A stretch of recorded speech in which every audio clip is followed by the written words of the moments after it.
चंद्रपूर जिल्ह्यात सध्या तीव्र उष्णतेची लाट सुरू असून नागरिक उकाड्यापासून थंडावा मिळावा म्हणून नागरिकांकडून घराघरात कूलरचा वापर केला जात आहे। मात्र कूलरमुळे जीवघेणी दुर्घटना घडल्याची धक्कादायक घटना गुरुवारी चंद्रपूर शहरात घडली। चालू कूलरमध्ये पाणी टाकताना विजेचा धक्का लागून बाप-लेकांचा जागीच मृत्यू झाला। वामन मांडवे, राहुल मांडवे असं मृत बाप-लेकांचं नाव आहे। या घटनेमुळे परिसरात हळहळ व्यक्त केली जात आहे।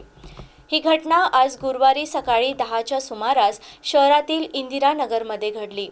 वामन मांडवे हे घरातील कूलरमध्ये पाणी टाकत असताना त्यांना अचानक विजेचा जोरदार धक्का बसला। ते खाली कोसळले। वडिलांना खाली पडलेले पाहून मुलगा राहुल मांडवे मदतीसाठी त्यांच्या जवळ गेला, मात्र त्यालाही विजेचा जोरदार धक्का बसल्याने दोघांचाही जागीच मृत्यू झाला। या भीषण दुर्घटनेत बाप-लेकांचा जागीच मृत्यू झाला। घटनेची माहिती मिळताच परिसरातील नागरिकांनी घटनास्थळी धाव घेतली। अचानक घडलेल्या या दुर्दैवी घटनेमुळे मांडवे कुटुंबावर दुःखाचा डोंगर कोसळला आहे।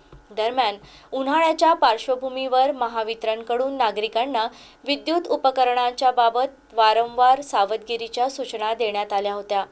कूलर, पंखे व अन्य उपकरणांची वायरिंग तपासून घ्यावी, तसेच चालू कूलरमध्ये पाणी टाकताना मुख्य स्विच बंद करावे असे आवाहन महावितरणने केले होते।